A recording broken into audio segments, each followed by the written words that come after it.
Welcome, listeners, to Pointless Witticisms, where increasingly I just seem to be talking about Hellraiser all the time.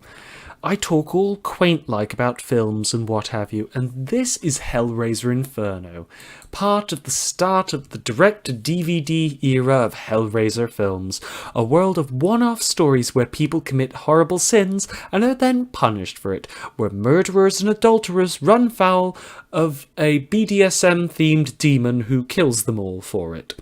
This is what the Hellraiser franchise is at its core, robbed of circumstance, but not the pomp and the trappings of the modern, gory gothic horror of actor Doug Bradley's iconic monster, the demonic angel Pinhead. After Hellraisers 1 and 2 told us a complete story about the Cotton family and their encounter with Hell, and after Hellraiser 3 told us where Pinhead came from, and after Hellraiser 4 told us where the box that summons him came from, where do we go in this franchise? Nowhere, actually. We don't go anywhere. Just sit back, put up your feet, join the forces of hell on their day job, tormenting brand new people that have never seen them before and that we will never see again. Inferno is a detective versus serial killer story in the same vein as that film Seven, with a slight sort of supernatural edge and is it real? Is it not? And yeah, the Cenobites are just sort of here along for the ride, same as us.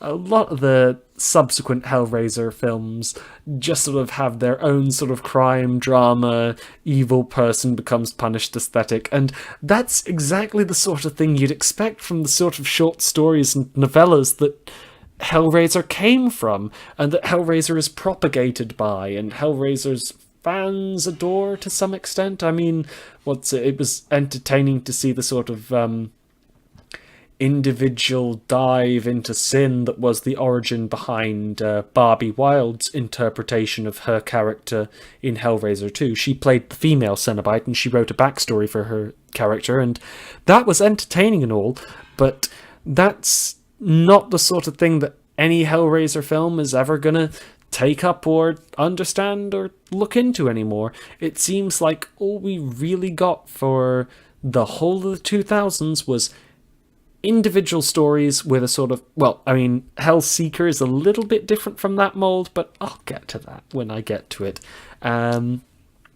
Why would you watch Hellraiser Inferno? It's a detective story. The Cenobites are just sort of here as window dressing. There's Pinhead, of course, but they keep him for later. They really keep him in reserve and have you waiting, and there's a sense of anticipation as a Hellraiser fan where you go, ooh, when do we get to see Pinhead?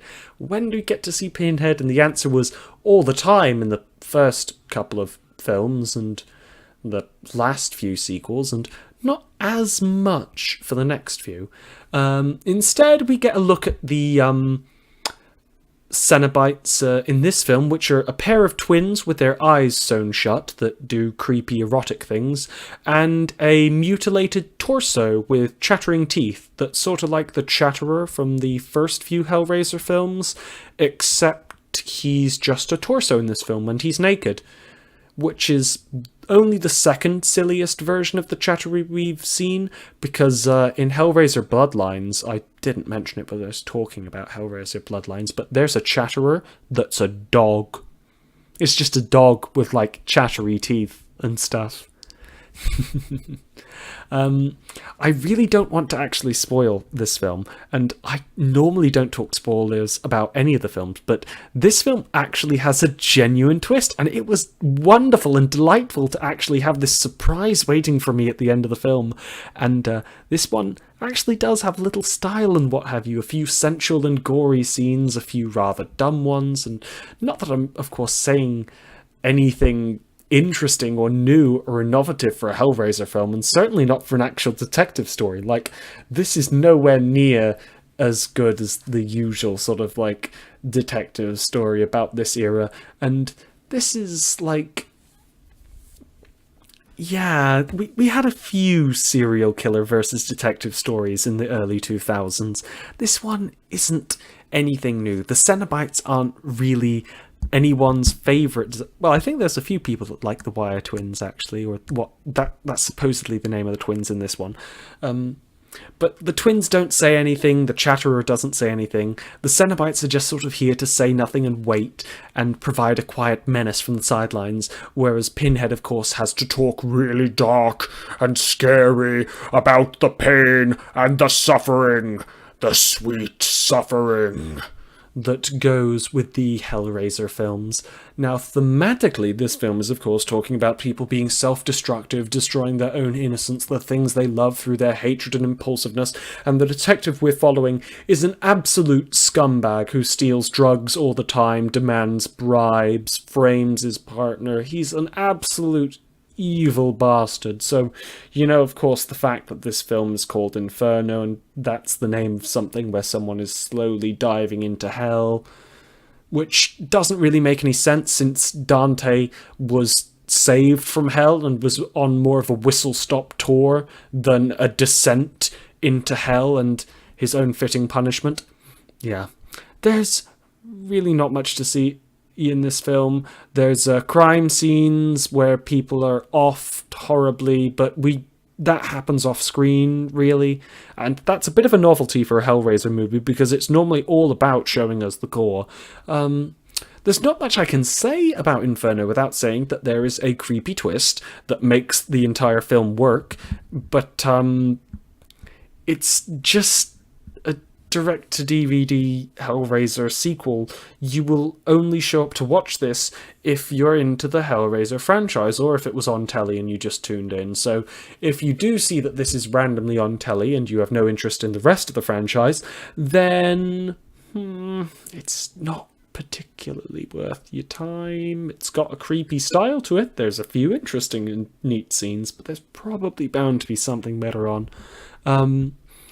But it's really short because most Hellraisers are rather short. The first 3 are all only 93 minutes long, so they can do this whole satanic symbolism thing about, I think it's trying to get all the 3s together rather than the 6s, but this one is 99 minutes instead. It's a bit of fresh air sometimes to just watch a half-hour an hour and a half movie, really. I think instead of 2.5 hours like almost every film that's coming out these days. I get that they can be epic and grand, but I can't tell you the last time I sat through Batman The Dark Knight without falling asleep at some point or other. Think of Hellraiser Inferno, then, as a brief, scary, and slightly psychological flick. If that's your thing, you should give it a go. I'm just here to see Pinhead show up at the last minute to deliver some scary lines while somebody is sentenced to hell. Because that's how Hellraiser sequels work, really. Yeah, it's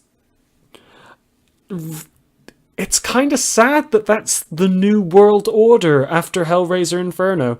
Hellraiser Bloodlines was trying something new and interesting. It went to space and it expanded the universe of Hellraiser. Hellraiser 3 was a dive into who Pinhead is and why he's evil, and the answer was kind of what you'd expect, really. But,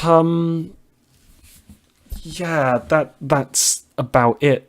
The Hellraiser franchise is just gory window dressing, really, by this point, on otherwise kind of average films. There's a slight cerebral edge to them, but, yeah. I'm not going to hugely recommend Inferno, but I will say that the twist really got me, and I hugely enjoy the twist in this film, and, the symbology of it. Even if, the lead up to it is very much a generic crime detective story with a admittedly bastard cop protagonist. You really want to see this guy get hurt after we've been with him long enough, even if the people around him that he does care about are being hurt and he's trying to save them. You'll maybe care about them, but you'll want to see him suffer. He is scum. Absolutely horrible.